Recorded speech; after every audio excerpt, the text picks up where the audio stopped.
Ladies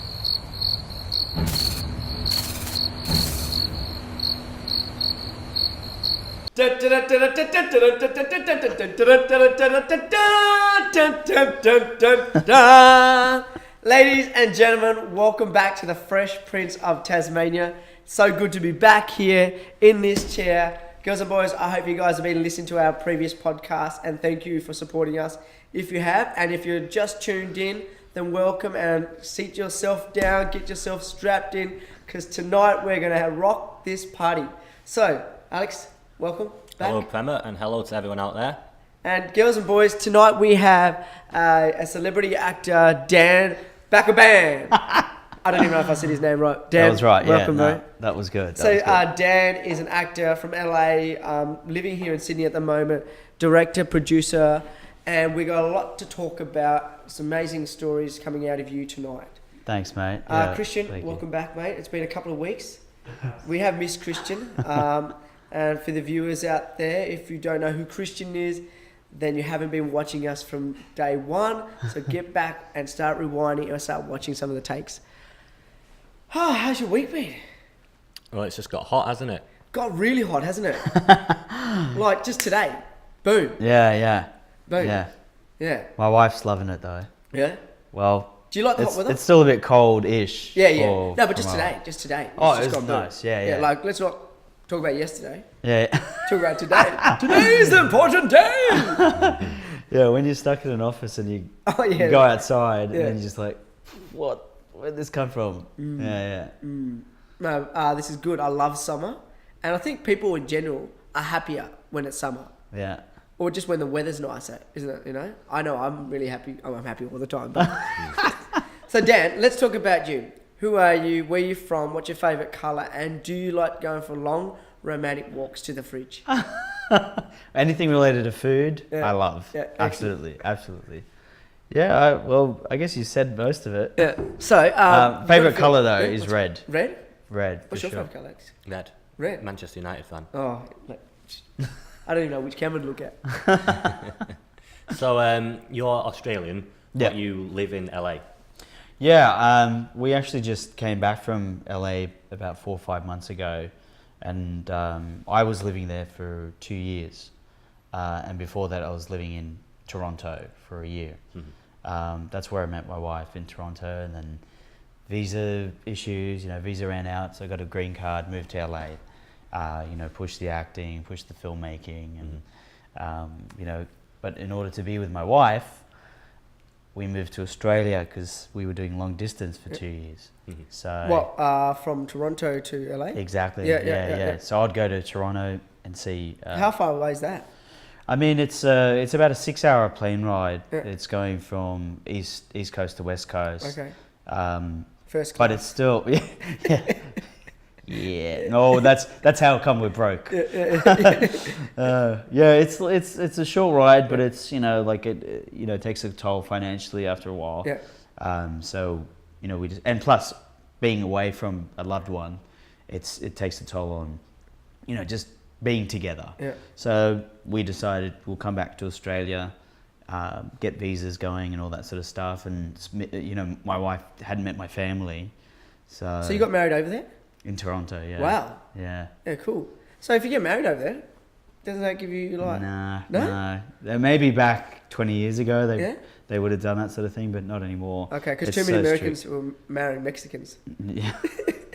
Well, America, I don't know why everyone wants to go there. Yeah. Maybe it's the opportunity or what, but it is probably like the toughest country to get into and the toughest country to live in. Yeah? It's very tough to to get a visa to go over there and do some acting. And I know one of my girlfriends is trying to go over there and do some, trying to get her a visa to do some acting, and she's having so many issues. Yeah, there's a lot of entertainers go for the O1 visa, and that is very difficult to get. Well, I mean, it's more costly, and if you get a lawyer, it costs up to about $6,000. Yeah. And then you got to prove your value, I suppose, as an entertainer. And a lot of my friends are over there with that. Yeah. But it has its restrictions too. You've got to prove that you have ongoing work. Yeah. So you're looking at getting deal memos from production companies, and some of it may be BS, but you know, you've also got to prove now. A lot of castings are saying that, well, you've got a deal memo with that production house. Why should we hire you? Yeah. And so it's really tough. Like, it's tough for a lot of people out there that want to make it as such. But I was lucky because I got a green card. Yeah, good. It was a green card lottery. But I've been trying for 10 years. Yeah. So I've always been super interested about what it's actually like in Tinseltown, because, you know, I work in this industry as well, and going over there at some point in the future is like an option for me. So I'm super interested to like what the people are actually like. You know, what does it look like? Is it as clean as the beaches here? Is the weather similar and all that sort of stuff? Is there actually opportunity, or is it so oversaturated that it really is just a bit of a rat race? yeah, I mean, they're very valid questions, and I feel that, you know, you definitely have to experience it somehow. But to be honest with you, there are a lot of people there, and from my experience being there and seeing that saturation, and seeing the fact that if you don't really know anybody, it's going to be tough, because there's a ton of people trying to make it. There's a ton of people trying to get to know people. So I definitely think it's worth trying to build up that network before you go, or try and kind of do that research before you go, because you will be left basically on the sideline. What are the people like? Is it as cutthroat as they say? Yeah, it depends on what sort of field you're going into. Film making, you find there's a lot of people that, you know, basically have to start from scratch.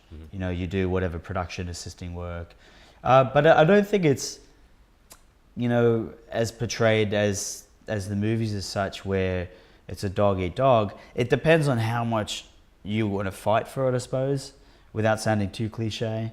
It depends on, you know, the circle of people you know too, because I feel that that's probably more valuable than even having the skill, because I found people were kind of getting jobs that didn't necessarily have those necessary skills, but yet they knew the people that could get them in there a lot faster. Networking is paramount, especially in this industry, but in all industry. Yeah. You know, I mean. But in general, people are nice. Like, people are good there. It's not everyone's an asshole sort of thing. Like, they're out to get you. Is there a lot of work? Like, regular work? There is. Yeah. There is. And then it's the cut between union and non-union work. Yeah. You know, because if you're a non-union crew or actor, you can't get union work unless you have special clearances. Oh, okay. Yeah. But what if is it the other way around too? If you're in a union, you can't do non-union. Oh, you actually can't unless we. Unless you do it on the side or on the sly. Yeah. If they find out, then you know, they kind of deduct whatever fees. Oh, okay. Yeah.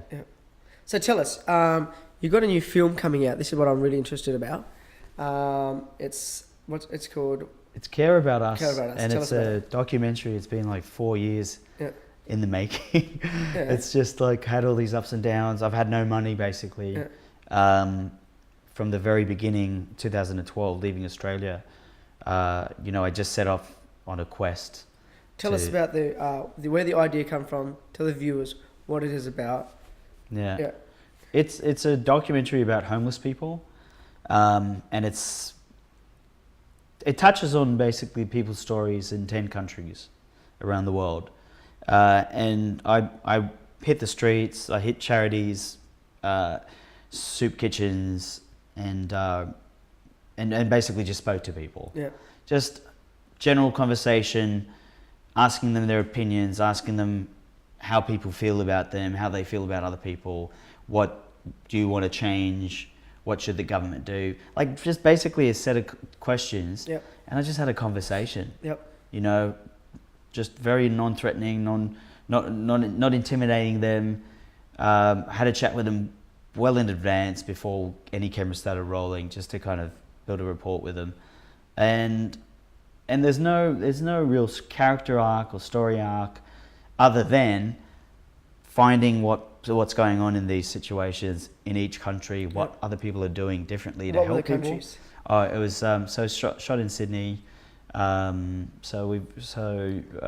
say the major cities. It was Sydney, Hong Kong, Cape Town, Prague, Berlin, Stockholm, Barcelona, London, New York, LA, and Vancouver. Yep. Yeah. So. Wow. Yeah. And did you purposely choose those places, or did it just happen to be that you went to the next? You just picked. Oh, that's where we go. Just like. It was just like move that map. Yeah. Yeah. I tell everybody I'm like doing it another way. Yeah. Horse and carriage. Yeah. Was it based on the statistics of the homelessness levels in each of these places? Like in London, for example, I know London's got such high levels. Cape Town, I wouldn't have thought of as being up there as one of the most in the world. Is it one of the highest levels in the world? Well, the questions you guys have asked are pretty spot on to how we decided to choose those countries. It's a combination wherever of the private jet could land. Yeah, where it could land, without like being shot down. I shouldn't say that; that's pretty harsh. And then, looking at statistics, from the very beginning, when I set out to make this film, it started off with just wanting to interview homeless teenagers in Australia. Yep. And then I was planning to move to Canada, and I thought, well, homeless is everywhere. Or homelessness is everywhere. It's not just in one country. And then I started to think, okay, well, maybe if I increase the age range and increase where I'm going, and then those questions came up. How am I going to choose where we're going to film? That was a major kind of draw card as to if this was possible or not, because I didn't have any money, and I was just going to throw it on the credit card. Because my head was set on to making this film and telling the story, or telling people stories. So then I got people in that did the research and then said, hey, I think you should choose this country because it has a high statistic of elderly people that were homeless, and choose this country because there's a lot of homeless kids. There was all these variables, and each country then would allow me to play a role with saying, well, hey guys, well, if you look at this country, they're trying to do this for these people, and this country is trying to do this for these people. So then it allowed the film to, I guess, have its own growth in a way. Feet Yeah, exactly. Yeah. So how many people were part of your project that jumped on board and said, look, we'll come with you? As soon as the word got out, everybody was putting up their hands. They were saying, we want to help. I had a contributor put a good chunk of money on board, which covered, the flights and private jet and, and champagne, all that. No. and then the film was just put in the back burner. We just shot it in a little alleyway in Redfern. I just kind of took footage from other people's films and went, that'll do. Yeah. Black Eyed Peas style. Yeah. Wait, is that what they did? Yeah, pretty much. Oh. Just that is current news and that, so no disrespect, Black Eyed Peas. I love you. I actually do. A little bit bad now. Didn't mean to come out. So it just went exponential amount of people just jumped in and wanted to be part of the project. Yeah, a lot of people wanted to help in kind. Yeah. I had crowdfunders. I had people just volunteering to help with the pre-production. Yeah. So that involved calling a lot of the charities overseas or researching which ones I should contact, and then there was a lot of conversation back and forth to a lot of the charities to see if they'd accept me to actually come in.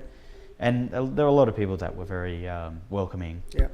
And a lot of people jumped on board just to spread the word. And what is it to you? Why? What put the spark in your heart to go and do this? Yeah, that's a deep question for me, because there's a combination of things. That's one part of it is I had a motorbike accident, which put me in hospital for a couple of weeks, and I was, I wasn't near death, but it could have been pretty serious. But I did have a fractured femur. Anyway, I was in hospital, just thinking about, well, what if I did die? What if something did happen that would have, ended everything.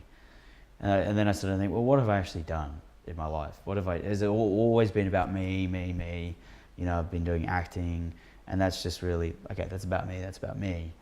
And then I started to think, well, I want to do something else for the world. Call it my contribution. And I've never really thought about homeless people. I never, I thought about what they must be going through, but I never thought of like volunteering or helping out or doing anything like that. Yeah. And by no means have I ever done that. But I thought, okay, well, this is what I know. I want to contribute that. Yeah. And then all these other thoughts came into my mind, like when I'm growing up, my mother was receiving food stamps. We were almost living poor, running away from home, things like that. Just like kind of just at the, the bottom scale of the spectrum, but not all the way to the bottom. Mm. And so I started to really appreciate what I had and the people around me, the friends and family. And it was very hard to actually leave to go on this journey, because the very thing that I cared about, I was leaving. Yeah. So yeah, a lot of these things kind of spurred on the will to actually want to do this. Mm-hmm. And a lot of things happened along the way. Like my father passed away when I was in London, and I couldn't go back home because I didn't have enough money, and there were a lot of people waiting for me. So I had to just keep on going. Yep. And that also then drove me even more. I had to finish this film. Yep. And then finishing the film, I was like, gosh, like all these stories and not being able to go home, like it just all hit me, So I started to hate the world, started to feel depressed about everything, and I started to feel like, well, why are we letting this happen? How can this be a possibility in this world? There's plenty of money to go around, there's plenty of help to go around. Why are we living in this sort of way? So that changed my mindset again. Yep. But anyways, 4 years on, just moving countries, not having enough money, finding now the right people to actually help me finish the film, and now it's finally done. Yeah. Congratulations. Thank you. So what did you learn? What did you learn for yourself doing this film? I learned that, aside from all the cliches that people think about, life being too short, I've learned that if we started to think more about community and being together and working together, rather than this kind of one-sided sort of visual direction, mm-hmm. I feel that we'll be able to change a lot of things. Now, it may be wrong. I may be completely wrong. But I started to learn those things. I started to see that, people start to, I suppose, look at life in a way that it's so short. What are we doing? How are we going to actually work together to get somewhere? Mm-hmm. And when we start to kind of like, well, when I start to look at from that perspective of, okay, well, what's brought somebody on the street? What really has taken them to that point where they've completely shut themselves off, and they've decided that this is the only way they can live. Mm. And I started to look at, well, it wasn't just their choice. Mm. It's not their choice. There's 100 variables, and there's 1,000 scenarios that would bring somebody to that conclusion. But it always came down to, if they had somebody, or if they had a community, they may not be in that spot. Yeah. Look, one of the things that the reason why I wanted to get you on this show is because of this film, not because I like you or anything like that. Not because you're a super lovely, nice guy over there. Oh, thanks, man. Nice beard and shit. But I respect it, because our show is all about mental health, mindset, empowering people. It's about giving the people the belief in themselves. And when I first moved to Sydney, in Tasmania, we don't see any homeless people. Very many homeless people. you know. And when I moved to Sydney, everywhere I looked, there's someone sleeping on the streets, you know. And I just watch every night. I walk through the cities, and just see the amount of people sleeping on the streets. And then we have this CEO. Once a year, we have this CEO sleep out, and I just thought for a long time I thought that was a really good thing, and then I realised it's actually just a band-aid fix. It's a load of crock. It's a load of CEOs looking good in front of society, and I apologise if that offends anyone, but that's how I feel. The fact is, being homeless is only the action. We got to look back. What you said is, why are they there? And the biggest thing is these people are homeless is not because of the fact that have got a home, especially in Australia, but the fact of the mental illness. You know, I speak to a lot of people. I walk around the streets. I feed at least 2 or 3 nights a week. I walk around, I feed people, I talk to people, and I want to find out, do you have a home? A lot of the people I've spoken to have a homes, but they don't like being in their home. And I started to understand, trying to think why. And there was a guy the other night I was talking to, Stanley, and I said, Stanley, I gave him questions that I kind of wanted answers for. I said, Stanley, when you're in your house, you don't like being in there because you feel really alone, don't you? And he's like, yeah. I said, and you prefer to be out on the street and talking to people and seeing people, is that right? He's like, yeah. And then I went, and I've asked a lot of people that. So it's really sad that, you know, that people feel that way. And it became more of awareness to me was when I went back to Sri Lanka. I went back to the orphanage that I got adopted from, and there was a sign on the wall that said that cancer isn't the biggest illness, leprosy isn't the biggest illness is not feeling wanted. Yeah. And that hit home. That was really hard for me to read that, and be in the same orphanage that I got adopted from, and realizing that that's actually true. That human beings want to be loved and want to be nurtured and want to feel a belonging. And I don't know if you in with your documentary, but if you saw that aspect of people, that it's a community as much as they are a home. And I haven't traveled the world like you have and indulged in getting all that information and seeing people's stories, but you know, just around in the Sydney CBD area, a lot of these people know each other as a community. Yeah. And I just think we don't need to look at having these CEO sleep outs. We need to start funding more mental health and getting to it before anyone gets to that point. Start get rid of those cracks before they start to appear. Yeah. You know. You made some good points, because there was one guy I spoke to who I don't think he's there anymore actually. Brian is usually sits in Pitt Street Mall, shines shoes. And he said to me, he goes, I think he's homeless, and he shines shoes for a bit of cash or whatever, and he says, I think like we should help the mentally ill.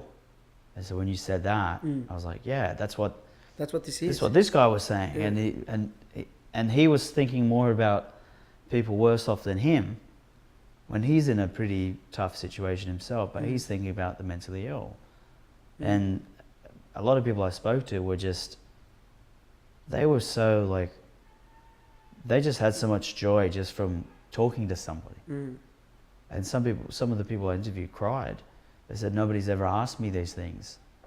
And so like that love is there, and they want to give it, they want to receive it, but they don't have that to give. They don't have anyone. Yeah.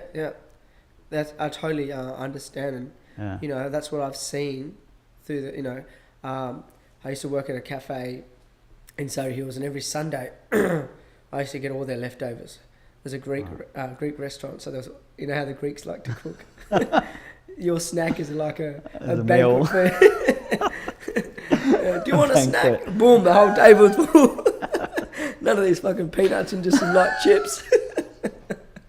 And so I used to, like, every Sunday I used to bag it all up, like all the wraps, the pastas, the lasagnas and everything. And I used to walk from Surrey Hills all the way to Circular Quay and just do the 2 streets, George Street and I think Elizabeth Street or Pitt Street, I don't know which I think Pitt Street.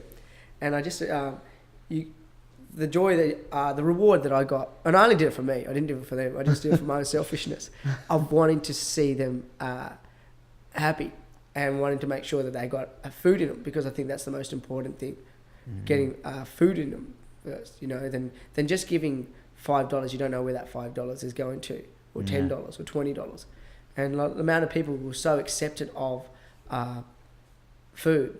Yeah. And it's just kind of sad. Even you know, at the cafe that I work at and you work at, there was a few weeks ago, I saw this lady come up to me. She goes, "Excuse me." I'm like, "Yeah." She's like, "Look, I just think you need to go and check out that boy over there in the garden."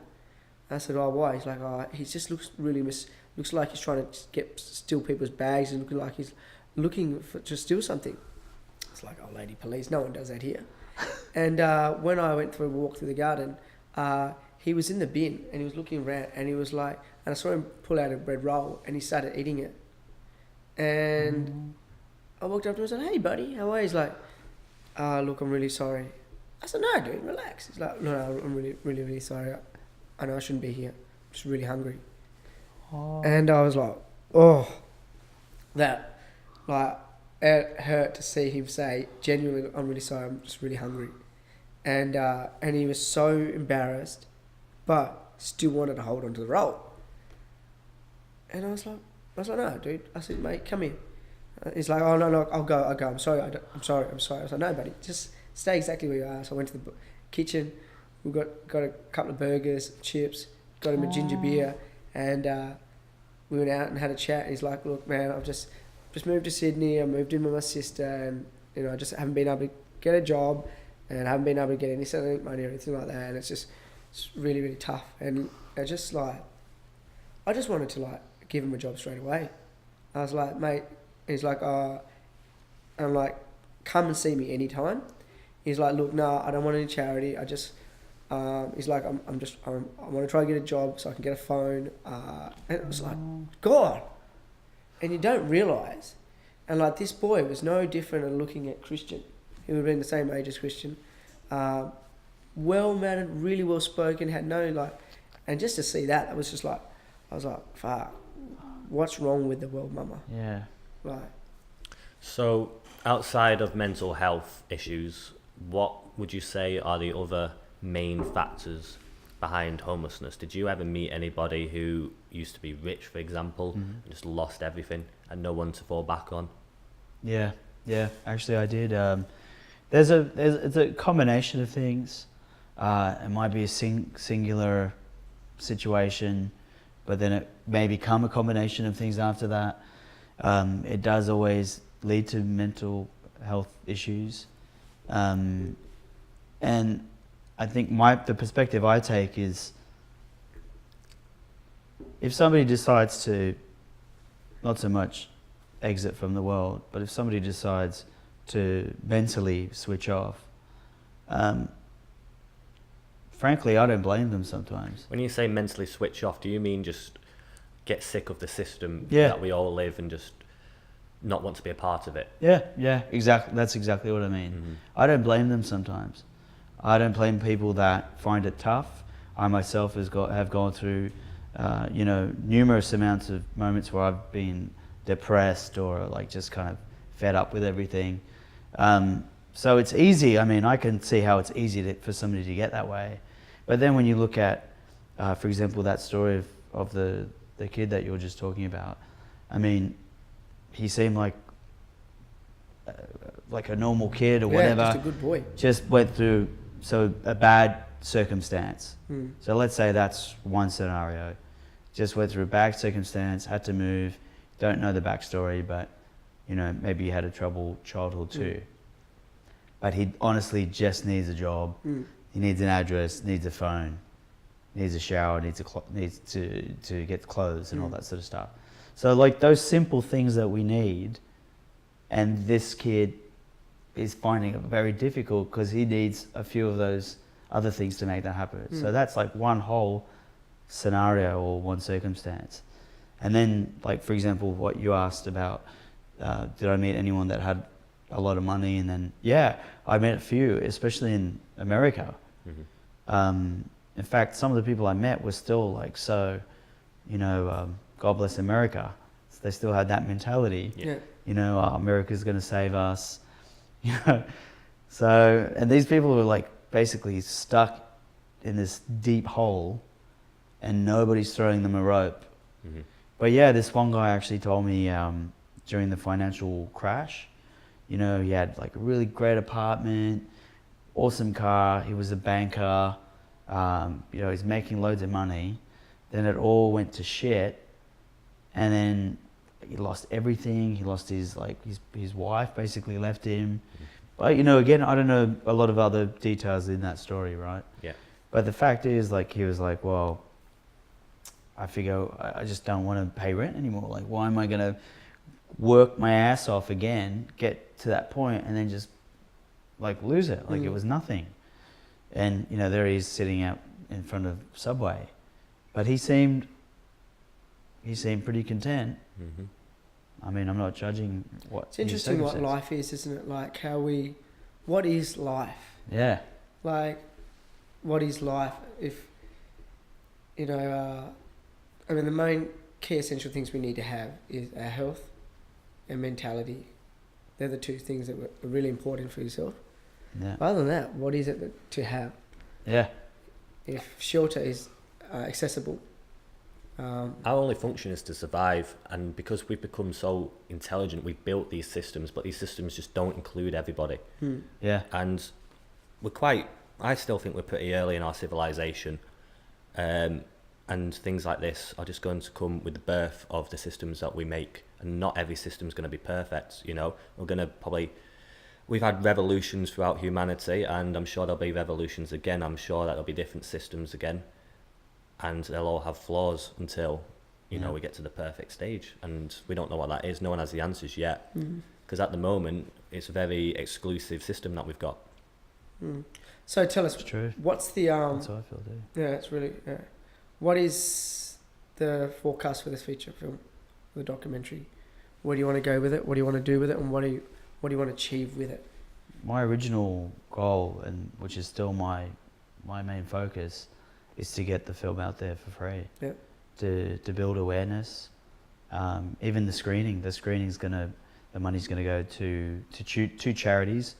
One's a soup kitchen called Rough Edges. Yeah. And the other is a theatre for the homeless. It's called Milk Crate Theatre. Okay. So they give people confidence and Yeah. you know, make them feel like they're in a community. And where are these both based? Milk Crate is very close to Darlinghurst. Actually, they're both very close to Darlinghurst. Yeah. Rough Edges is right near the Coke sign. Do you guys know Govinda's? No. Mm-mm. It's right. What's the roadway called? It's the two one-way streets. Okay, so it's near the Yeah. Coca-Cola sign. It's near the Coca-Cola sign. Yeah. So yeah, they'll get the profits from the screening, and then the film's just going to go online for free. Yeah. I'll send it to schools, you know, governments if they would if they care to look at it. And have you the countries that you filmed in? Yeah. Have you got people in those countries that are in the media and PR and everything like that would be interested in taking and screening it there? Yeah. Some of them actually asked me. There's a few in Barcelona, but they've been waiting on me to actually finish my part, and that's get it screened here. Yeah. And then release it because it's on YouTube, but as a private. Yeah. So as soon as the screening's done, then I'll release that and then say, hey guys, go nuts with it. You know, send it out to people. Just build awareness. Yeah. That's the main goal. Yeah. I think. And when are you releasing it? So the screening's going to be on the 29th of October at the Powerhouse Museum. Yeah. You guys should come. Yeah, definitely. Yeah. What day is that? Oh, it's a Saturday. Yeah. No, it's good for us. Okay, it's cool. good for us. Yeah. All right, sweet. Yeah. No, we'll definitely support that. Yeah. That'd be great. Yeah. And boys and girls, everyone out there that's listening to this, watching this, definitely jump on board and come and support Dan in his quest, because the quest is to make movement today for a better future for tomorrow. That's awesome. Yeah. I think it's about the time now that we get to one of Alex's topics. So, ladies and gentlemen, this is when Alex gets his book out. Dun, dun, dun, dun, dun, dun. Do. It'd be really nice to actually have a full orchestra, wouldn't it? Just over there waiting. That would be amazing. Yeah. Next time we bring someone on, and they bring their partner. Their partner should have an instrument, and they got to be like boom, boom, boom, boom, boom, You hear that, boom, Hina? boom. All right, damn. All right, let's go. What is it? Well, this might actually roll on from the topics that we've just been talking about. Elon Musk. Do you know who Elon Musk is? Yeah, he's the owner of Tesla. You know who Elon Musk is? No, No, he's like some. I'm pretty crazy, dumb, boys and girls, but I've got good Whatever. intentions. He's like a crazy mad scientist who's trying to save humanity, basically. Okay. He's created Tesla automobiles, which make electric cars. Yeah. Really famous Yeah, cars yeah. at the moment. They self-drive as well. Yeah. And That's good for women. recently, he's just announced plans to get humanity to Mars very soon. Is this the SpaceX? SpaceX, yeah. Oh, that's crazy. So I love it. I love he's it. created something to get to Mars. They're working on getting investors and building the spacecraft to take people over there. That's crazy. Boeing have also put themselves in the race and declared that they're going to Mars as well, and they claim that they're going to beat SpaceX. Yeah. So it's really Is this the big competition that all the billionaires? There's heaps of stuff on. I've been reading about all these, what's the guy that owns Virgin? He's put a heap of money into. Oh, yeah. What's his name? Branson. Richard Branson. Branson, yeah. The guy that owns the casino is building. Bungaroo. What he owns? What's he? Paca's put a lot of money into space. Oh, really? Yeah, Everyone's trying to. There's this big movement at the moment with all these billionaires I love it. They can spend their money and spending the money. Yeah. So, okay, here's the first question. America's the only country that's gone to the moon, correct? yes, with humans. With humans. I think They've gone China with a have sent dog a robot and a like, mouse, yeah. haven't they? Pardon? Have they gone to with a dog I and a don't mouse? actually know. I don't No, actually know. the Russians sent a dog into space decades ago. Okay. It was the first living organism in space, I Yeah. think. Okay. So, America's the only country in the world that's His gone to the name. moon What's with a his man. name? Yeah. Right? So, why is this? Because and the moon is closer to Earth than Mars. Is that right? Yeah. So why have all these people want to go to? Wouldn't you want to go to the moon first? Yeah, that's true. Well, Like, wouldn't Australia be like, we're going to the moon and be number second?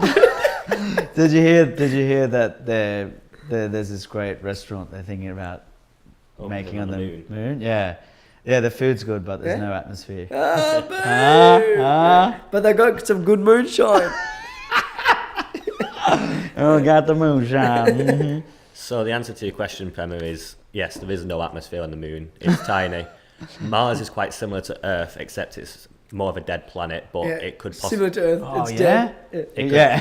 it could Everyone's zombies. it could potentially be terraformed Yeah. Wow. into a livable planet. So I And heard they're Sick. going to drop a nuclear bomb on Mars to create an atmosphere of it'll create. That's like Star Trek. This is what can you look this up for us?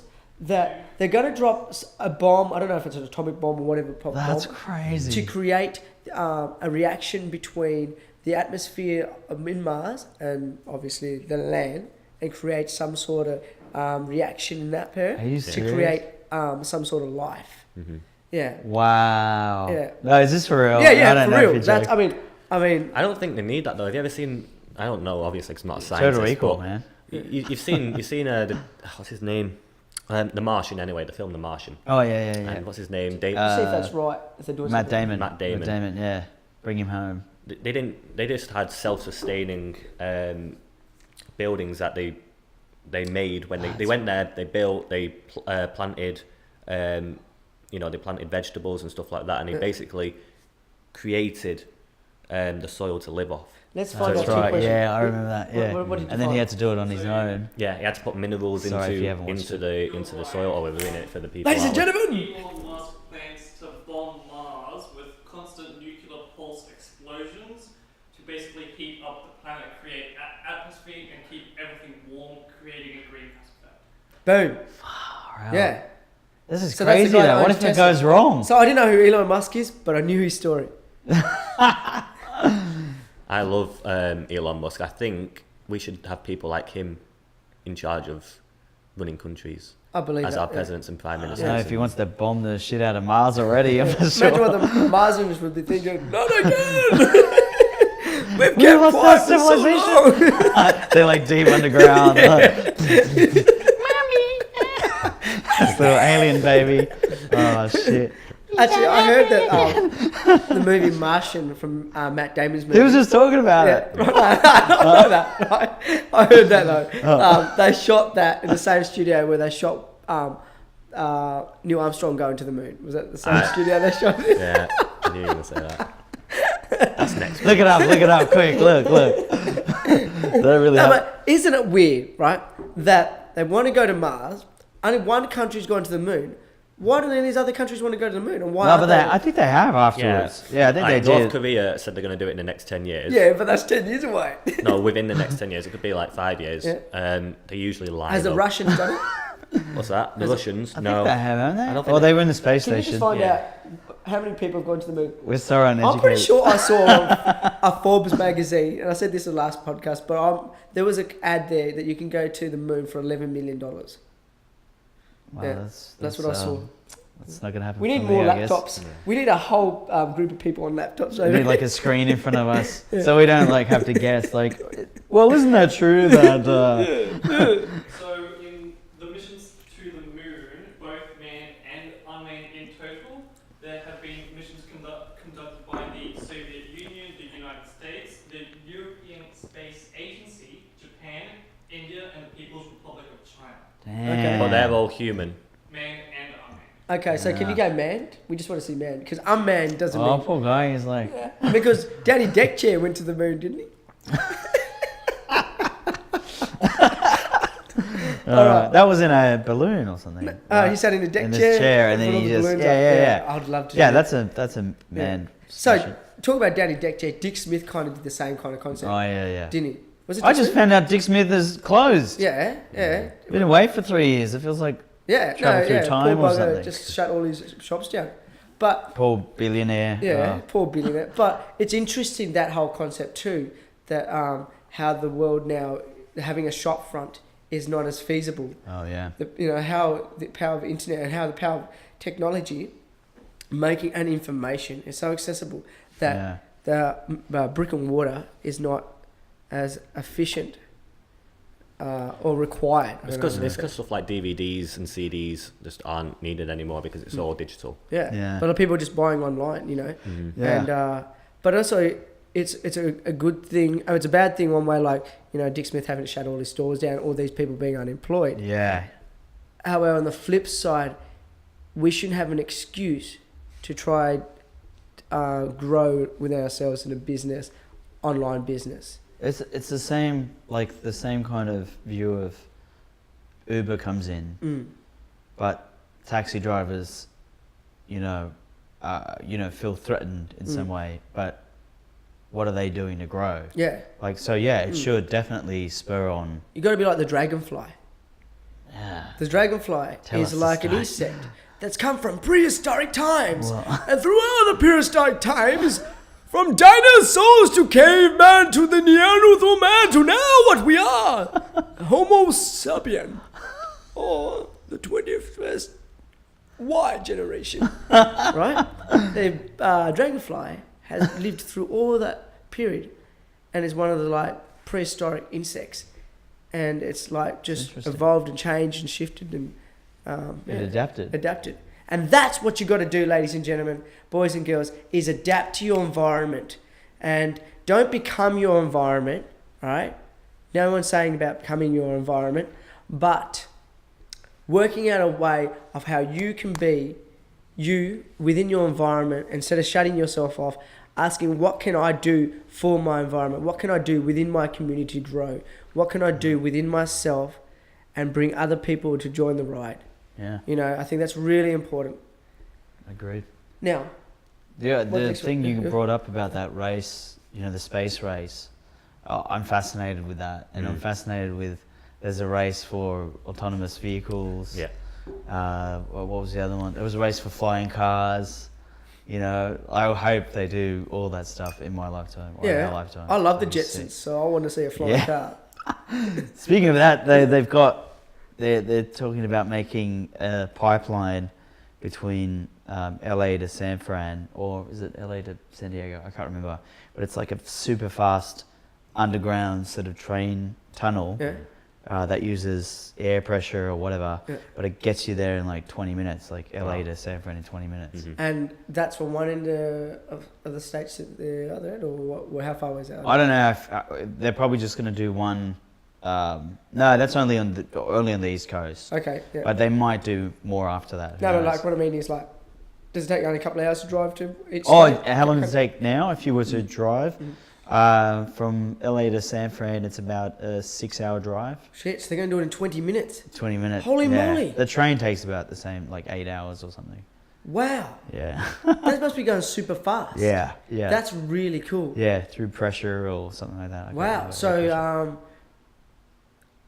that's really cool. That maybe because the pressure is so strong, they can go real fast and not have any effect of the tube.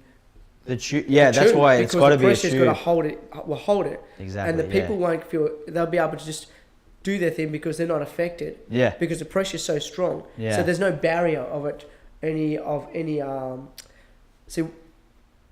gravity trying to stop it as much. Do you reckon? Maybe.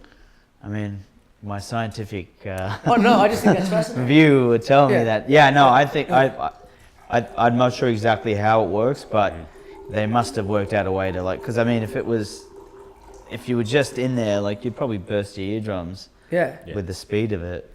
Yeah. And the pressure, but somehow it's like in a solid tube. Yeah. They haven't made it yet, but it's like the concept. Maybe they put a tube and then suck all the air out of it. So then it's because the same concept of what our stratosphere is. Maybe. Whoa, man. So Tesla, if you're out there and you're listening to us because you want to watch less educational shows, and well, we'd love to have you on. Yeah. All right, what's your next question? Right, so we're talking about self-driving cars. Interestingly, Uber have just started doing tests with self-driving cars. Yeah. So if you're integrating Uber with self-driving Volvos, they're doing a test in Pittsburgh. Yeah. Yeah, Pittsburgh. Because of the space, they've got like so much space they can use there. Yeah. So they've got like 100 test vehicles. So all you have to do is order off your Uber, and it turns up. It's no driver. That's crazy. That's the future. That's crazy. It's like Total Recall. You guys seen the original Total Recall? No, not yet. Oh, it's so on the cool. list. I know. Is Total Recall the one where you take a pill and then it becomes really clever? No, that's That's the one. That's another one, isn't it? Oh, that's Limitless. Limitless, Yeah. Oh, how good is Limitless?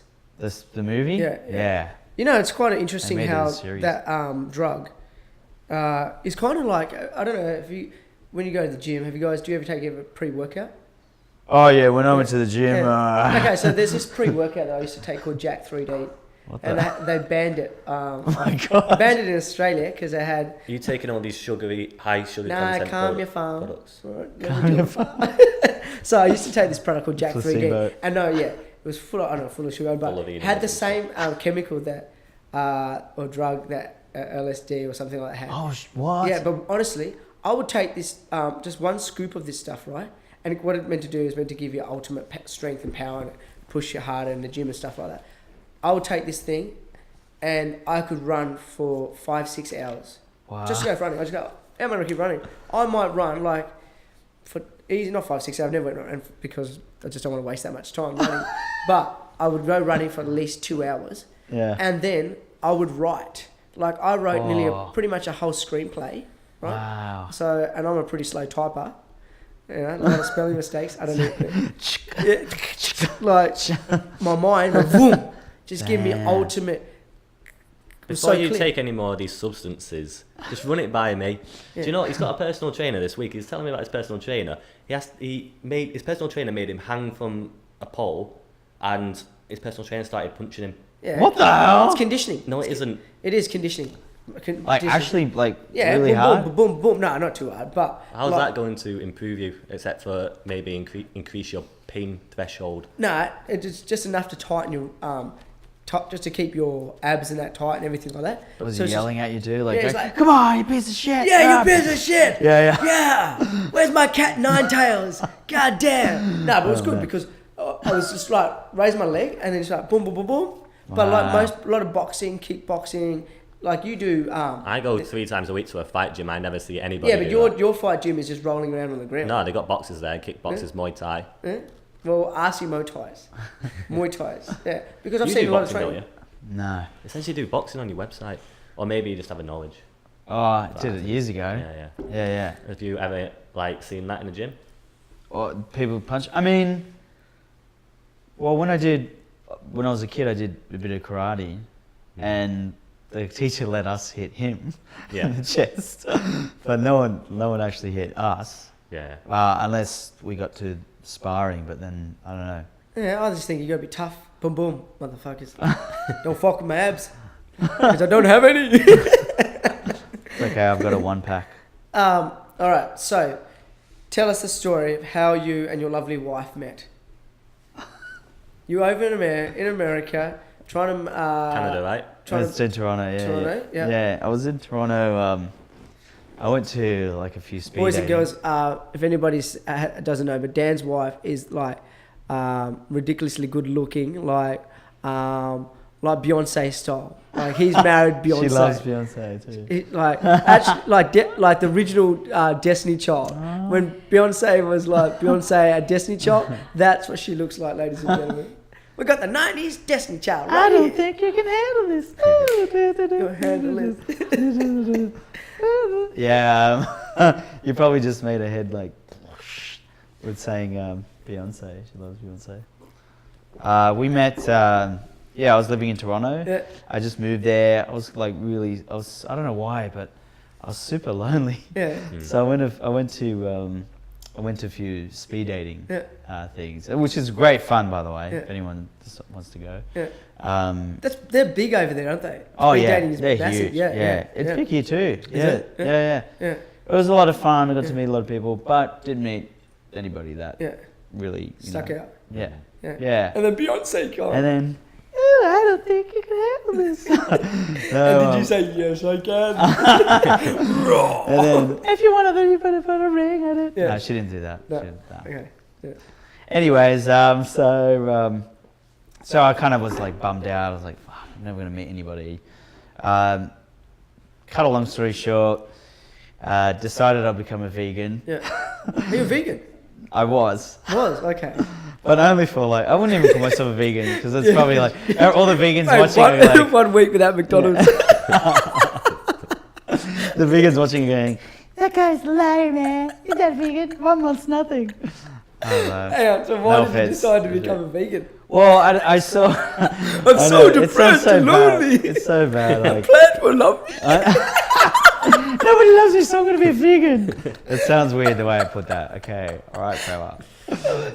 So like I saw these people talking about animal. These people, I saw these guys talking about animal cruelty, Yeah. and they said, "Hey, you should catch this movie."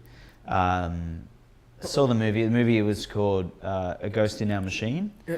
and it wasn't one of those like hardcore like graphic sort of animal cruelty sort of films. It really touched on companies that were working behind the scenes, you know, abusing animals and that kind of thing.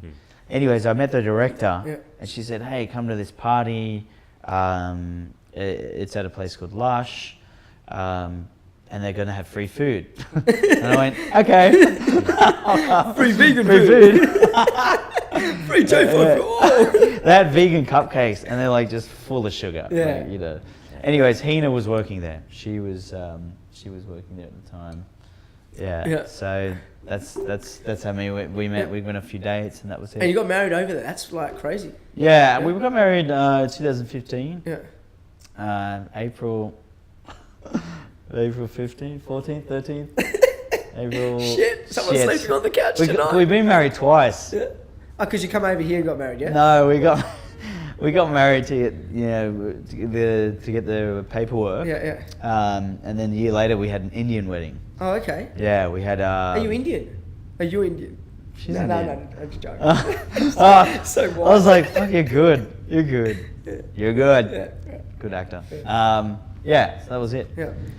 But that's the whole reason. The other reason why it's been so difficult too, because she's lived in Toronto. I was living in America, and because there's all these visa restrictions. Yeah. You know, you can't move to a country or get it. You need to have a visa,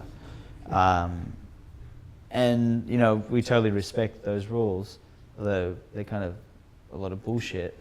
But we have to like, dot our I's, cross the T's, make sure we got our paperwork right. Yeah. We can't afford a lawyer, Yeah. so we just did all the paperwork ourselves, did all the research. Yeah. So, but it's tough when you've got an international relationship. Yeah. Actually, all our family's like basically an international cocktail of different countries. Yeah, yeah. But when you love someone, you do what you're supposed to do. Yeah, that's a beautiful story. When a man loves a woman. Talking about when a man loves another man. Tomorrow we're filming a campaign for marriage equality. Oh, cool. Yeah, so it's a big campaign coming out of Canberra, going back to Canberra. Wow. We're shooting that tomorrow at Balmain. So it's going to be exciting because it's kind of ridiculous that we still live in the 21st century. We still live. No, we are living in the 20th. Why are we still living in this century? Why is this century not hurry up? Why are you so late? God damn you, John! Time, I hate you! You make me old! Futurama's not true! I thought there was a documentary! You totally sound like the old guy in that. Yeah.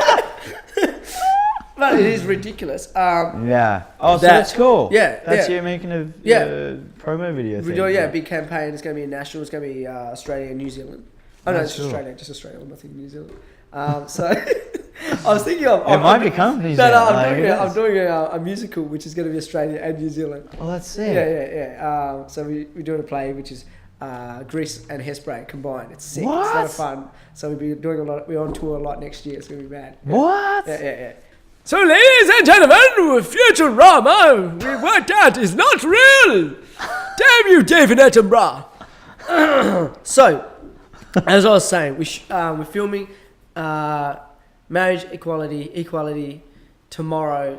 The campaign. This big thing about it in Australia right now is that it's bullshit that people can't love people. Yeah.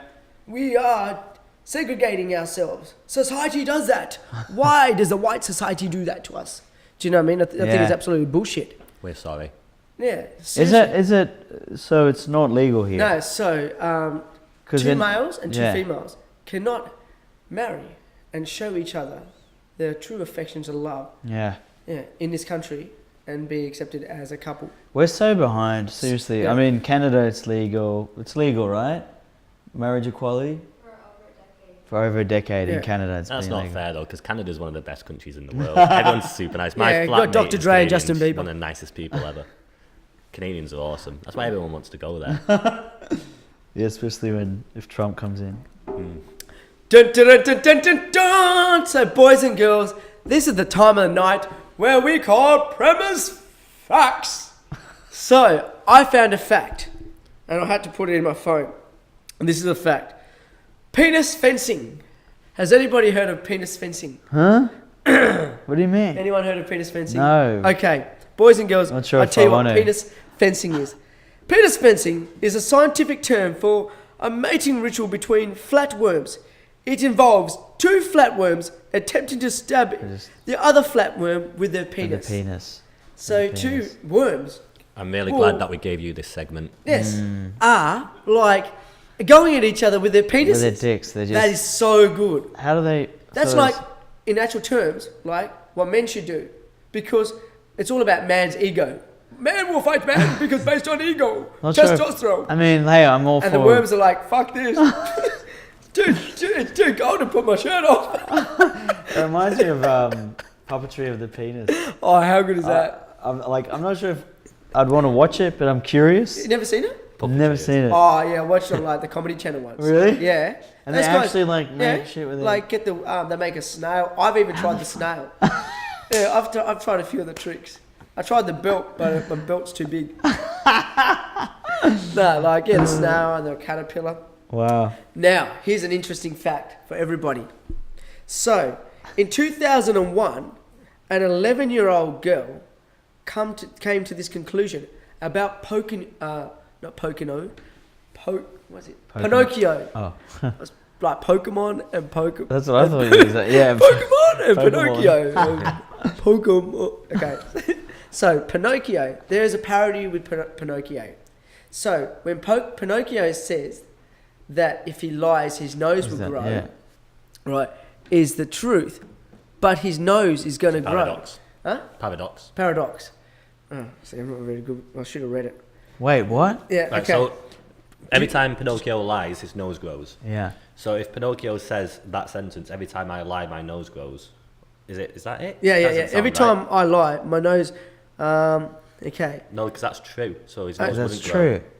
Okay. If Pinocchio says my nose would grow, right? All right. I've got to just quickly go to details here. I've just got to push this button. Gotta get those details. My nose won't grow, is what he says. Okay. So let me explain. My nose won't grow, so his nose should grow because he's lying. My nose doesn't grow when I lie. Let me explain I as I get well. what you're saying. Yeah. I get what you're Pinocchio's saying, yeah. nose grows, he tells a lie. If he said, my nose will grow now. If his nose does grow, that would mean he wasn't lying. But if he wasn't lying, his nose wouldn't grow. But then in his statement, he would be lying. Wow. Now, an 11-year-old girl worked that out in 2001. Wow. That, Daddy, that story's fucked. All these writers are probably going, oh yeah, why didn't we see that? What did we say? Yeah, yeah. Damn that little girl. Execute that one. Off with the hand. And that's why Warner Brother got rid of Pinocchio in 2016. What? No, I made that bit up. No. Yeah. Did you know that male cats Hmm? have like really like spiky dicks? Really? Yeah. Spike is in sharp. Yeah. Oh, like spiky as in a sharp. Like sharp, like Yeah? sharp Wow. dicks. It's very uncomfortable for the female cat. That's why they always like. That's true. That is female true. cats actually don't like sex. Yeah, they're like, fuck that, man. Stay Yeah. away from me. And then, Yeah. oh wow. Look at that. I swear to God. I'm not even joking. No, look, if I look up. I'm not even joking. No, if I look up cats, fucking. Whilst we're, ASIO will be on right knocking on that window. whilst we're on the subject of penises, Yeah. do you know a duck's penis is like a couple of feet? And Sorry. and Oh, that wasn't a when they have sex with female ducks, it's like a labyrinth. And they have to get all the way up. What? Because we all know that ducks gang rape. Yeah. So yeah. whichever duck manages to successfully Oh my get up God. there is the one that gets to reproduce. So that's what evolution has designed. That's messed up. It's crazy. God's That's like, messed I'm up. gonna do this to this animal. With poor females. With Yeah. this, They're just like getting the raw end of the stick this every is so, time. like that. yeah, it's, Hina, what do you got to say about this?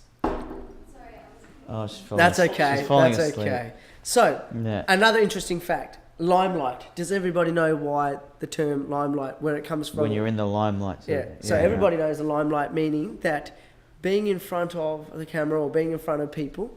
So that term, back in Shakespeare days, before they had electricity, they used to light the limes, and apparently it would make the stage nice and green. Wow. Give this really green effect for all the people that would perform, would light up the stage.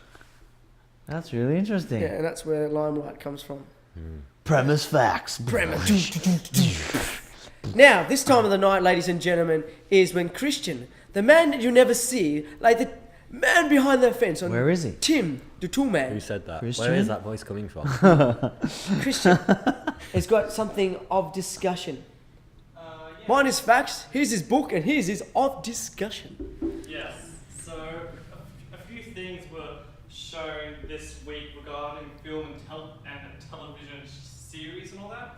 One of the things that was announced was Pirates of the Caribbean: Dead Men Tell No Tales, the trailer for that, and it went absolutely nuts. Another thing that was announced was Netflix is doing a series based on a series of unfortunate events, Yeah. and that's going to be like Ah. a TV series. So that's all happening, which is really cool. However, based on that, there's a few questions that people have with cinema and TV in general, which is franchised cinema damaging, I guess, originality in film and television? Because if you look at the current state of, I guess, cinema in general, it's a lot of franchises, and there's a lot of sequels and adaptations and remakes. And Yeah. a very smart infographic I've got right here says that the top 10 films in 2011, none of them were original. They were all remakes and adaptations or sequels. Mhm. Ooh. Interesting. So, I definitely think that is true. That's cinema is mainly, if you want to be successful in cinema, you've got to make money, and franchises sell. Yeah. All the Marvel stuff sells. Star Wars sells. There's going to be a new Star Wars coming out this year, so there's going to be churning them out. TV, I've reckoned for a long time, is becoming the new cinema. Really, it's overtaken with stuff like Stranger Things that Netflix have just done, Narcos, House of Cards. These are good enough to be on cinema screens because of how well they're shot. The Well, yeah. cinematography in Breaking Bad, for example, They're spending just the same amount of money Yeah. in TV shows. probably costs more across all the episodes. Yeah. Yeah. It's true. Game of Thrones is in the production value on that is incredible.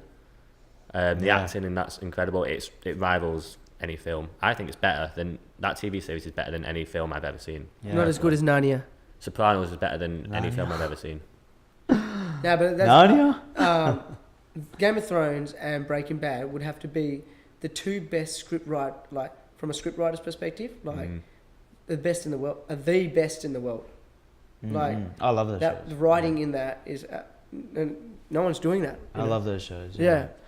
Yeah, it's very interesting comparison because you do see all those franchises and they're ongoing. I mean, But I mean, there's so many Marvel films. It's people want to see crazy. that, don't they? I mean, you want to If see. you go into the cinema, you want to be entertained by the special effects, Yeah. and you want to be entertained by sound and all the visuals. There are people that go to watch for the narrative and see the acting. You know, people do go to art house cinemas and stuff, but the general public just wants to be amazed by James Cameron and stuff like that. So It's true. Yeah, if you look at the general public, like you said, they're working whatever 9 to 5, blah blah blah.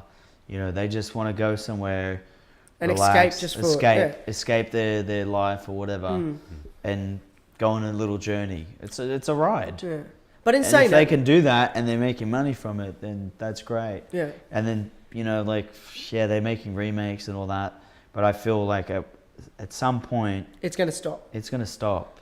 I think, I mean, it's only been probably the last 10 years that film has really started to go that way. So, like you said, it's going to be another evolution of film coming through. And I think that, and I hope as an actor, as a director, producer, all of us sitting around this table or in the industry, that the creativeness and the writing and the cinematography and everything like that, it goes back to great classic films and things like that. Yeah, I mean, they great were writing, great stories. Yeah. The thing that I've noticed is that the delivery has changed. I mean, you got, like you said, Netflix and VOD. So the delivery of the content has changed. It's easily accessible. You don't have to wait for commercials and all that kind of stuff. You can just watch what you want when you want. You can binge watch it. And so people are getting what they want. And that's how it should be. Yeah. And then at some point, because it hasn't changed in terms of the visual medium, the size of the image and, the way that these cameras capture the image, it hasn't really changed all too much, aside from going widescreen or adding extra, 3D and all that sort of stuff, and now coming 360. But what's the next thing? The virtual reality. Yeah, there's that. That's the next stage, But do we go right into somebody's head, or what's the real what will That would be quite transport scary somebody? if we went into someone's head. Yeah, right. Like, yeah. But that's what it could be. Like if our future is going the way it's going, like eventually, who's going to want to look at a flat screen? Like that's going to be lame. Like just 40 years from now, like the kids are going to be laughing at us, going, "Dad, you looked at that." Well, just on that subject, like as TV's overtaking or getting to the same level as cinema in terms of production value, I've always thought video games are better Oh, yeah. in terms of like telling stories and being immersed in a world. You can be immersed in a video game for hours and you actually get to play it and you get a full story out of it. That people only think games are like Call of Duty or whatever, you're just shooting people, but it's not actually true. You can get games with really good narratives, good voice acting, actors like people from The Walking Dead, for example, are going to be the guy from Walking Dead who plays Daryl is going to be in one of the new Hideo Kojima video games, stuff like that. I think that is a more complete medium for entertainment in a narrative, and I think that is probably the future, especially with VR. Yeah, games are a huge thing. The game, like, motion capture, the voiceover. Yeah, you see so many celebrities getting those sort of gigs, and I used to love playing games. And you just maybe that is the next major thing, like actually being able to control the characters even further. I don't know. Who knows? Like to just enter a whole different world. There are games that literally are just narratives and you don't even do anything. You just you get told, you have like a voiceover that tells a story, and then you just basically walk through the story as it's told. These little indie games that are out at the moment, and I've never played one personally. I need to shoot stuff, but I deliberately steer away from playing games. I just think I have this addictive behaviour when it only comes to computer games and TV shows. Like, I steer away from playing games because I have this thing where everything has to stop in my world until I complete this game. There was a time when I had a couple of businesses, and I thought, because my parents would never let me play video games when I was younger. My mum's philosophy is get outside, stay outside until it's dark, then you come inside, have dinner, read a book, and go to sleep. Damn you, Mum! Deprived me, and now when I play a game, it's like psychological. Seriously, I'm glad that she was like that in my mind, because now, like, I remember a few years ago I got Gran Turismo, I brought myself a PlayStation, I thought Gran Turismo, and it just got me hooked. I was like, and then I brought Need for Speed, and I was like, damn, I've got to soup this car up. I want to get more parts for this car. I want it faster. I want to drift better. But it's interesting at the same time when you're playing these games, how much information that you learn. Like what I learned about the mechanics of a car, I'd have no interest in outside of someone said, come on, let's go to the mechanic. I'm going to teach you all about cars. I'd be like, nah, this is boring. But what I learned playing the game, close gear ratio, suspension, there's not much more really. No, but at the time I learned a lot about cars. I was like, all right, when I get myself a car, this is what I want. And I think games like that is really good if you can take an educational aspect from it. And I think, that the developer of games that should still try to incorporate some sort of learning, something that human beings can learn. The Wii kind of does that. The Nintendo, they do all the sports ones, and then they're basically games, but you're doing exercise. Not really, because you can play tennis, and I'm bloody good at tennis, and all I do, I literally put, I don't even move. I was cheating. Going, no, I just do this, do. Well, everyone else is going like, wow, and I just sit there going, and it's just like, because all it is, it's just a reaction. Like I just learned very quickly. It's only just, you don't need this big arm. But everyone got involved and everyone thought there's always going to be cheats in games. That's what that's what the smart ones do. But I think that's what they really should start. I don't know if games are still like that, but I thought from that, from learning that's what I learned. That I learned a lot about. But I stay away from games because I lock myself in like day in, day out. Another almost complete format I'd say would be books, because books are so in depth, in detail. They tell you stuff that you don't notice when you see just a shot. No, if you see a shot on screen, you might not take in all the detail of the description that the author is giving. So the author might be describing the wood of a wardrobe in the corner and what it smells like. Whereas you don't get that from watching films or TV shows or playing games. On the downside, you don't get actual visual information. But I think it's all in your imagination, which is good because I think that expands your imagination. I think books are the best thing. Like I still remember my mother was really on about me reading books.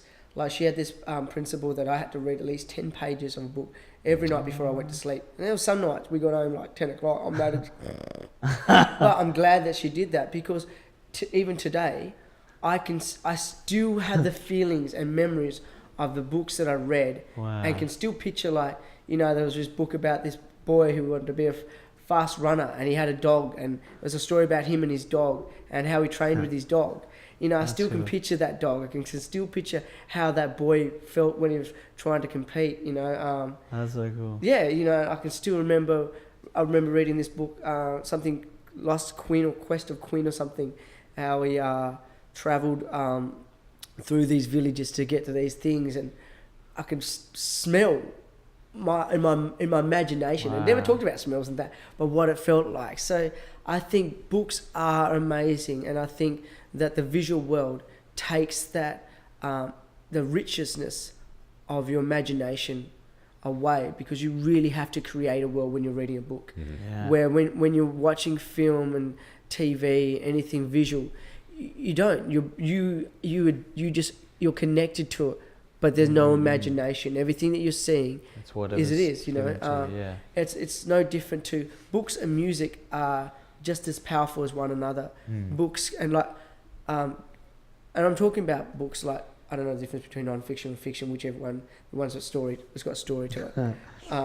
But books and music, like, and whenever you hear a song from when you're a child, you can still remember that moment. Yeah, when you first heard that song, or every time that song come on, you do this. Yeah. And I think books are very intimate like that, you know? Well, it's changed now too, because there's ebooks. Yeah. So, and my younger brother, he works in he's a writer, and he works in a bookstore. Yeah. And there's not a lot of bookstores, because hard copy is kind of becoming almost like a rarity, although there's still a lot of hard copy books. But you know, with the I guess the you know, the commencement of all these ebooks and all these ways to read these ebooks, you know, people want the convenience of just like flicking through the digital kind of display, and then there's people that really want to feel, like, touch the book and I always feel the prefer a real paper. book if I Yeah, right. Me too. Could you pass the book out of my thing? Yeah. So like, and then that kind of gives you that chance to kind of like, you know, you start thinking about the smells and things like that.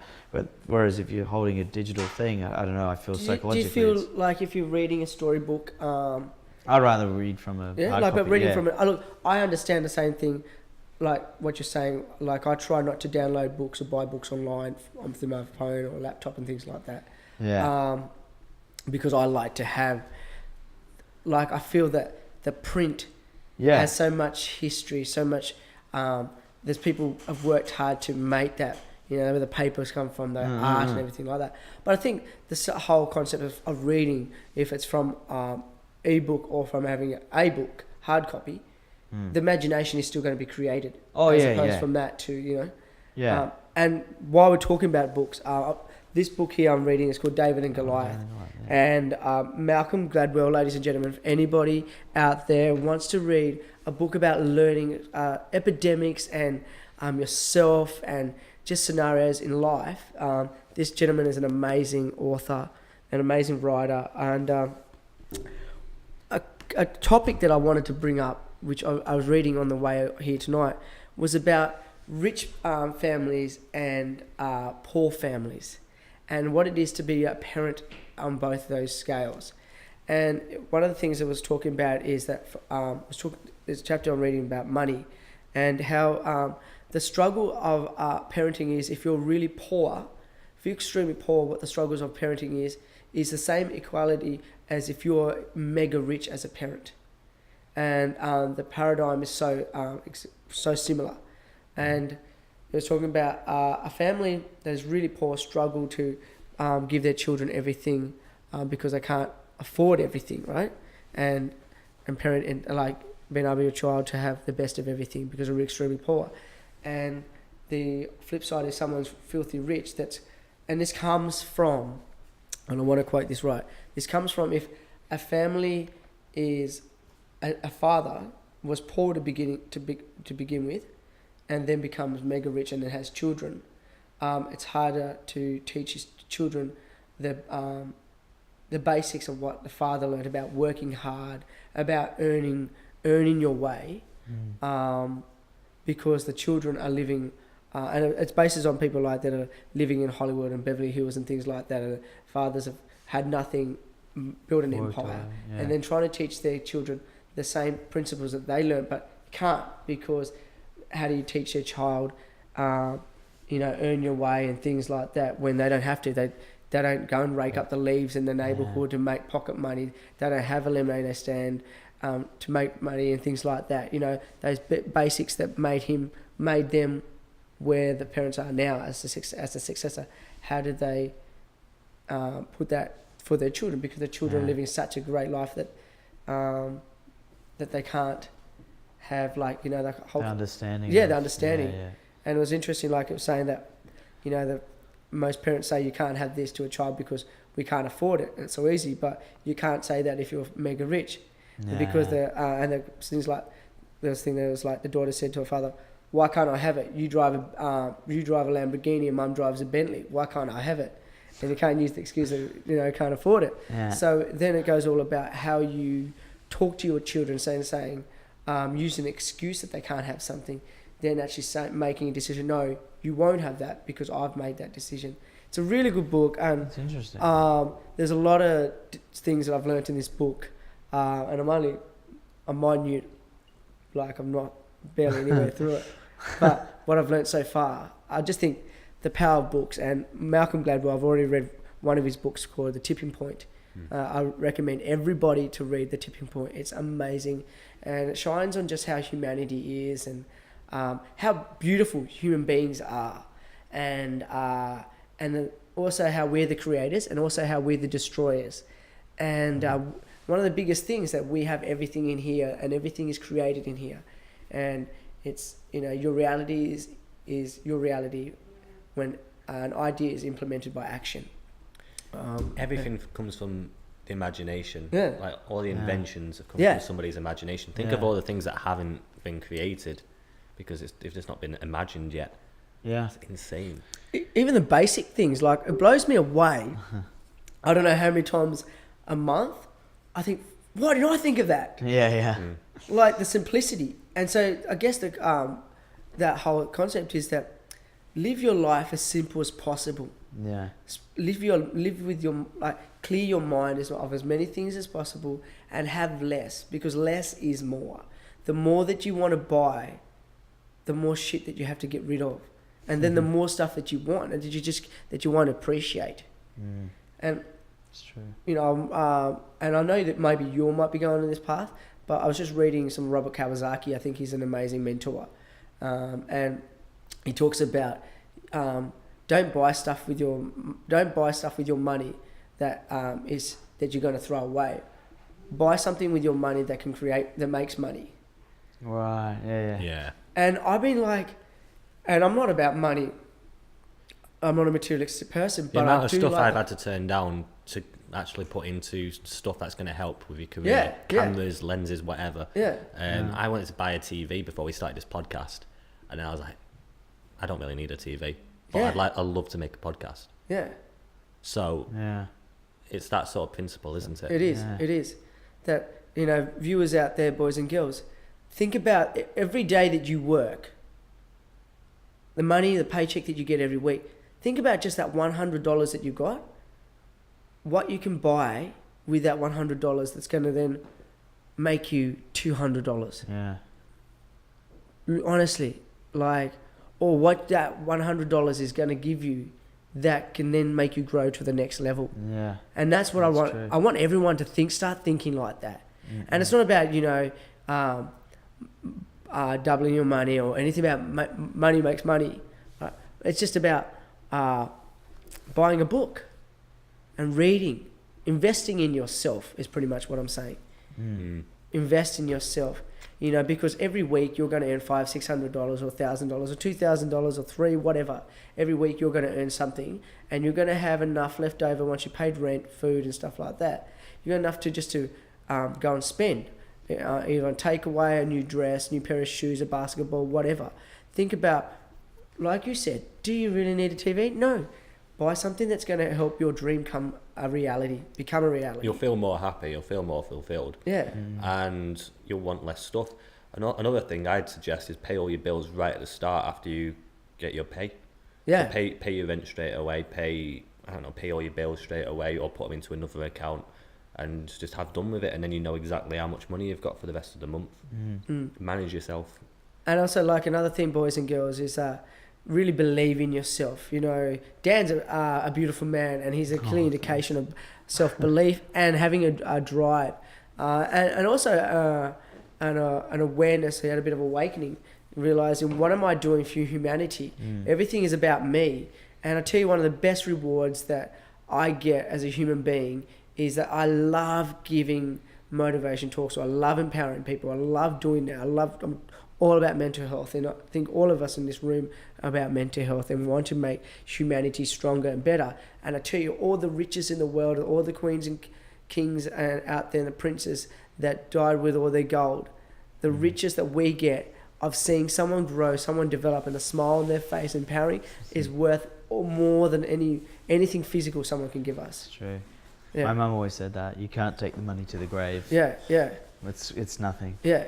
All this is material things, like, it doesn't mean anything. No. It's a crazy made-up concept, the idea of it's just numbers that we're exchanging with Yeah. each other. Once you realise Well, it's a digital world of numbers, isn't it? Like, eventually, way after my time, unless I live Forever. to Futurama. But it's going to be a credit world. Money will eventually, in the Western world, won't coexist anymore. It won't exist anymore.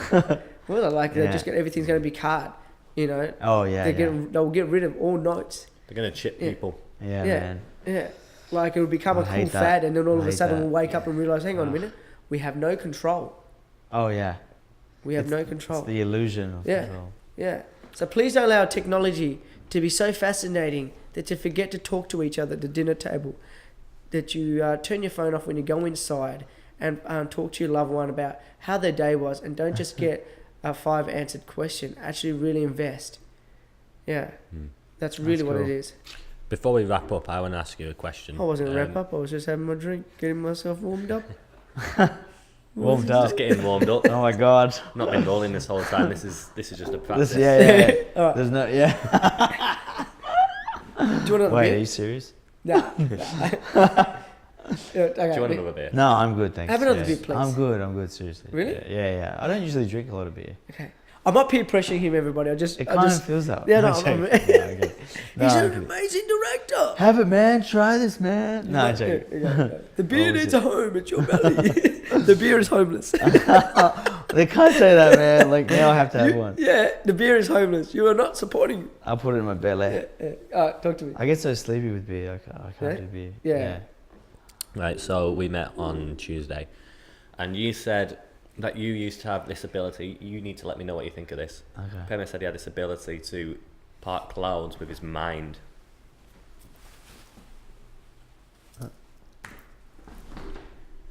And I gave you the task of being able to do it this week.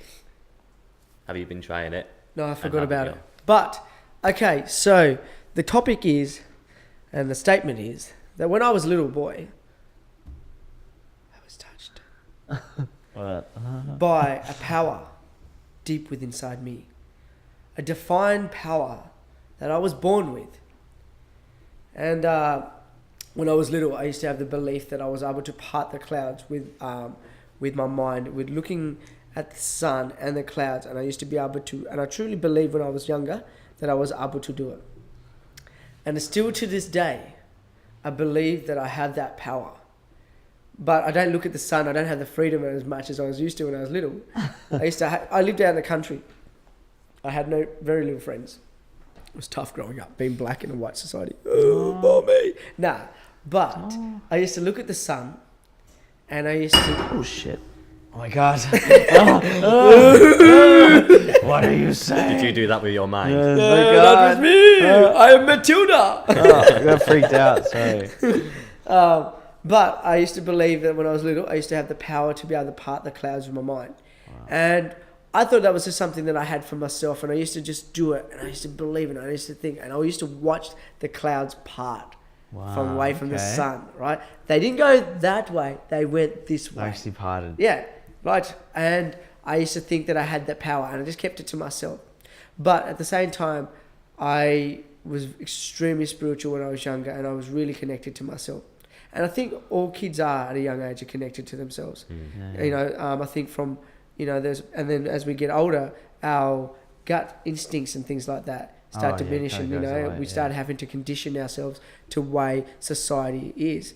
Otherwise, you know, from emotions to, you know, our basic logic and things like that. And then it wasn't till maybe I was about 24, and I was working as a contractor I used to have a landscaping business, and I subcontracted myself to this old bloke's house and worked on his property. And he was a Zen teacher. Spent many years in Japan, and we're talking about the Zen and meditation and everything like that. I was always interested in it.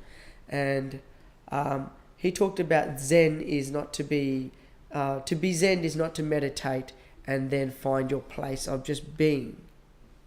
To be Zen is to be Zen all the time.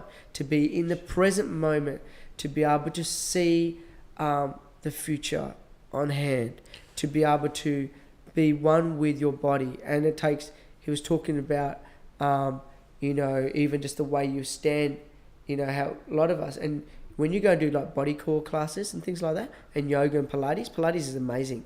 Everyone should do it. Talk about your structure and stance and how you know, favor one side, and it's talk about, you know, the Zen is all about being completely balanced and being in the moment and completely Zen all the time. And he was telling me that when he was younger, that he had he used to be able, and he just said it openly, as casual as anything, said that when he was younger, he used to be able to part the clouds with his mind. Wow. He said when I was right through, I was a teenager, I was able to look at the sun, and I used to be able to part the clouds from the sun. And it's just like boom! I never heard anybody say that before, and I thought I was the only one that thought that in my little world, that I had that power to do that. And can you find out about this and see if there's other people with theories? Because it was just interesting. What does Zen mean? It means to be one with everything. No, to be present at the present. Because To live in the moment. yeah, but it's like a cliche to live in the moment, you know. You only live once. I love that. I love this voice, by the way. It's my new voice. Like Dracula. Stay with me. That sounds old. Yeah. Sound like an old dude. I am an old dude. Don't let me take this hat off. Old soul. So, but the concept is that you're so grounded or completely one with your spirit that you can connect with the natural environment. Yeah. Is that the? Well, to be connected with the natural environment, but to just be there, present all the time. And I say this to Alex a lot, and you might be able to back me up here. Us actors are almost in the meditation world, because as an actor, we really have to listen to the other actor in order to be able to be pinched, to be able to react to what the other actors has given us, to really feel in the circumstance. You have to put yourself in another reality and pretend it's absolutely real to live in that moment, which is... And we as human beings, we don't do that because our life is so fast paced. Our mind is constantly thinking about the future, constantly thinking about the past. Even when we're having a conversation with somebody, and everyone out there, test this with yourself. When you have a conversation with somebody, how many times are you actually listening to that person, or are you thinking about other thousands of things? And are you thinking about what you want to say next and waiting for that person to shut up so you can quickly get your opinion out? No. And that, you know, and most of us are like that. So to be present with yourself and with someone else is to be Zen in the moment. And that's the whole art of Tai Chi, is to be with the energy. And Zen is, and I respected what that man had to say.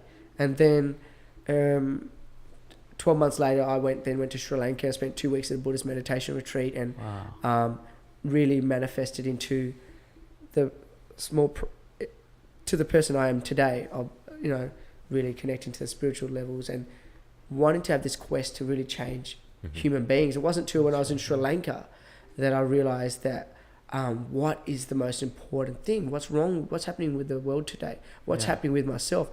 Why am I not fulfilled? What is my biggest strength, and how can I use that? Yeah. To be my reward every day. Yeah. And I think my biggest strength is love, and as vulnerable as that power is, it is also the strongest thing that I've got to be able to give to the world, and that's just to make sure that everyone loves themselves and has self-worth and self-value, because then our world then can be super amazing. Yeah.